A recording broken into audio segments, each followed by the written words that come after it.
Le prophète Muhammad, paix et bénédiction sur lui, a dit que chaque prophète a averti sa communauté au sujet du Dajjal depuis son arrivée, et que lui aussi nous a mis en garde contre cette figure.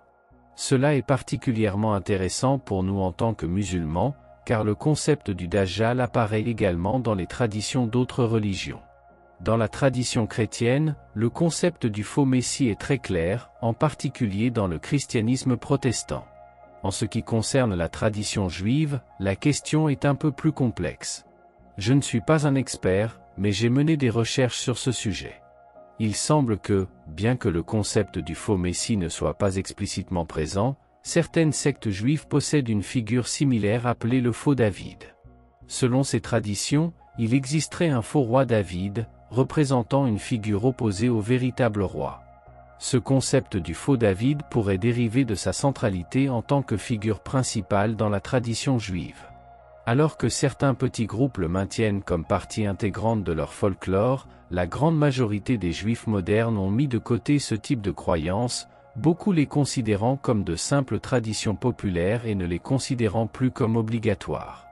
En effet, certains groupes de juifs modernes ou réformistes ont même abandonné la pratique stricte de leurs lois religieuses, ce qui les distingue des juifs orthodoxes. Aux États-Unis, il existe 3 principales branches du judaïsme à connaître. Les juifs orthodoxes, qui représentent un faible pourcentage, sont les plus stricts dans l'observance de la loi religieuse et ont tendance à être littéralistes. Au sein de ce groupe, il existe diverses sous-divisions, comme les juifs hassidiques, qui maintiennent des traditions très spécifiques. Ensuite, il y a les juifs conservateurs, qui sont un peu plus flexibles dans leurs pratiques religieuses, tout en conservant des éléments traditionnels. Enfin, les juifs réformés constituent la majorité. Essentiellement, ils ne sont pas obligés de suivre strictement la loi religieuse et se concentrent souvent davantage sur l'identité culturelle et civilisationnelle juive que sur les pratiques religieuses formelles. Il est intéressant de noter que le concept du faux David, bien que présent parmi un très petit groupe de juifs orthodoxes, n'a aucune pertinence pour la majorité des juifs modernes, qui le considèrent comme un mythe ou une légende sans importance. Revenons au Dajjal. Le prophète Mohammed, paix et bénédiction sur lui, nous a enseigné que chaque prophète a mis en garde sa communauté au sujet de cette figure. Nous croyons que le prophète Moussa, Moïse, paix sur lui, aurait également averti d'un concept similaire, et que cette idée a persisté dans les traditions juives avant d'être adaptée de différentes manières. Dans le christianisme, le concept de l'antéchrist est bien connu, en particulier parmi les baptistes, évangéliques et protestants en général. Ils croient fermement en cette figure et l'associent à la bête dont le symbole est le nombre 666. Ce parallèle entre le Dajjal et l'antéchrist est intéressant pour nous, musulmans, car il reflète comment d'autres religions ont également préservé des fragments de la vérité transmis par les prophètes. On peut voir cela de 2 manières. Si vous êtes un athée séculier qui ne croit pas en Dieu, vous pourriez dire, regardez, ces religions ont des mythologies similaires. L'antéchrist, la bête, le nombre 666, c'est tout pareil. Ou bien, vous pourriez le voir d'un autre angle et dire, le fait que 2 civilisations et traditions de foi complètement différentes, sans lien causal entre elles, partagent des concepts si similaires signifie qu'il doit y avoir une origine commune. La même chose s'applique à l'histoire du Grand Déluge. Il est fascinant d'observer comment chaque civilisation dans le monde a un mythe sur un grand déluge. Par exemple, les Amérindiens ont des récits d'un grand déluge qui s'est produit il y a longtemps. Les aborigènes en Australie, qui ont été isolés du reste de l'humanité pendant plus de 20 000 ans jusqu'à ce que le capitaine Cook atteigne leur côte en 1753, ont également leur version d'un grand déluge. La Bible contient l'histoire du déluge, tout comme le Coran et les récits anciens de Babylone.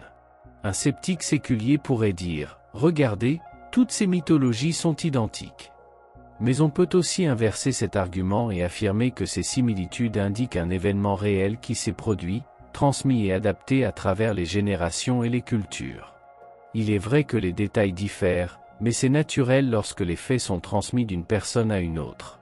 Même dans une simple expérience à la maison, en passant un message parmi 10 personnes, vous verrez comment il change à la fin de la chaîne. Ce schéma s'applique également à la notion d'une entité maléfique qui trompera l'humanité à la fin des temps. le judaïsme, le christianisme et l'islam partagent cette idée.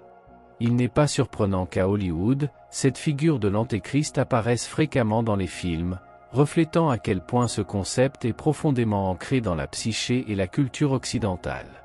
Au lieu de le rejeter comme une simple mythologie, nous pouvons considérer que ces similitudes ont une origine commune transmise par les prophètes.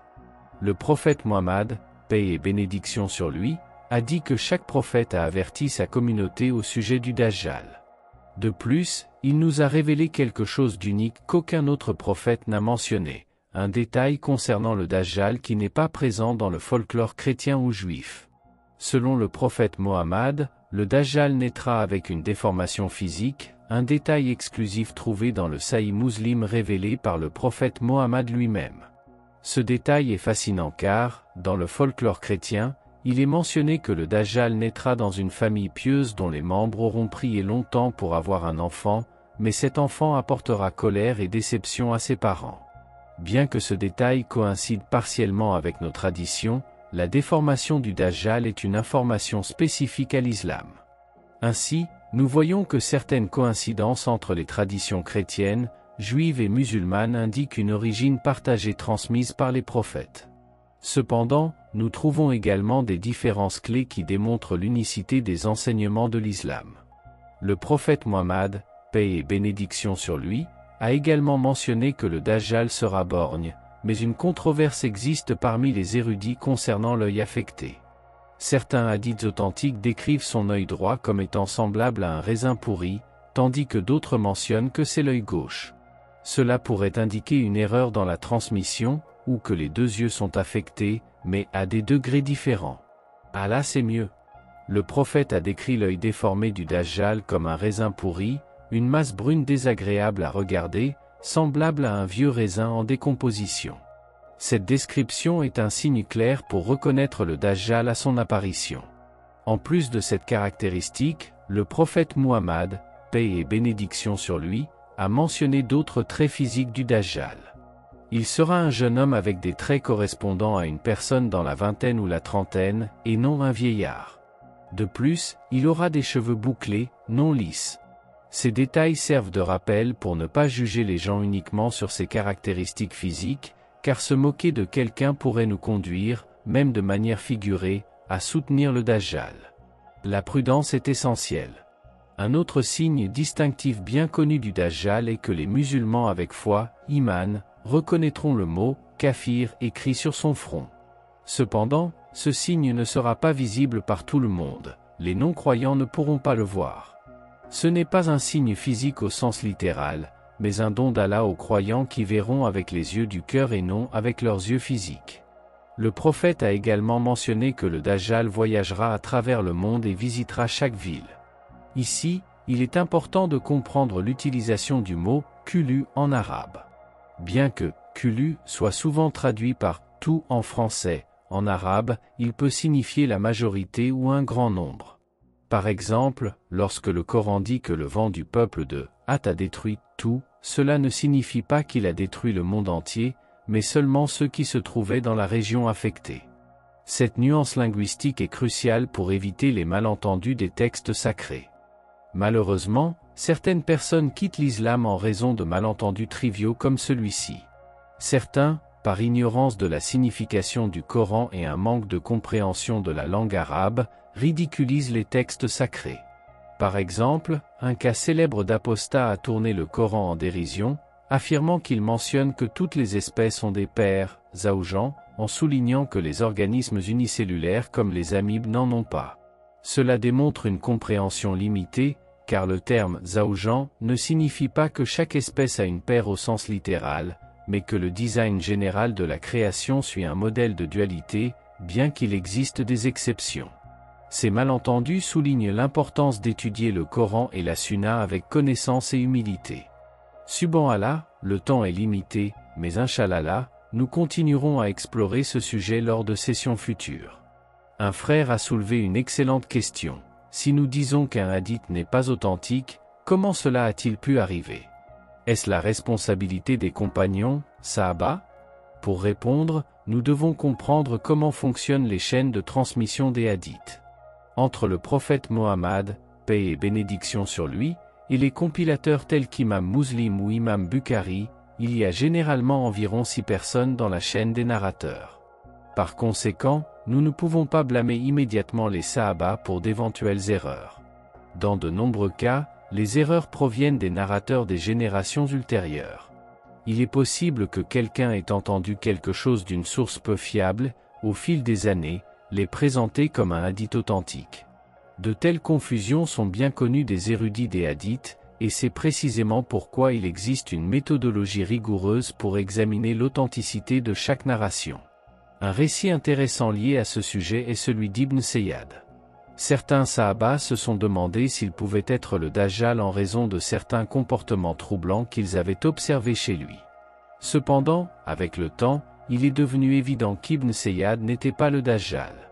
Il est décédé plusieurs années après la mort du prophète Mohammed, paix et bénédiction sur lui, et n'a pas accompli les signes prophétisés. Il est important de comprendre que les doutes des Sahaba étaient temporaires et basés sur les circonstances du moment. Ces doutes ont diminué avec le temps, lorsqu'il est devenu clair qu'Ibn Sayyad n'était pas le Dajjal. C'était simplement une personne malveillante, et son interaction avec le prophète avait généré des rumeurs et des spéculations. Un autre point important à mentionner est que le Dajjal sera un descendant d'Adam, ce qui signifie qu'il sera un être humain. Nous apprenons par les traditions qu'il naîtra et grandira dans un foyer apparemment normal. Cependant, un événement déclenchera sa transformation en Dajjal. Cela fera de lui une personne dotée de pouvoirs spéciaux, un sujet que nous aborderons en détail lors de notre prochaine session, Inch'Allah. Avec cela, nous concluons notre exposé d'aujourd'hui. Merci pour votre patience et votre attention. Que Allah vous bénisse tous, Inch'Allah.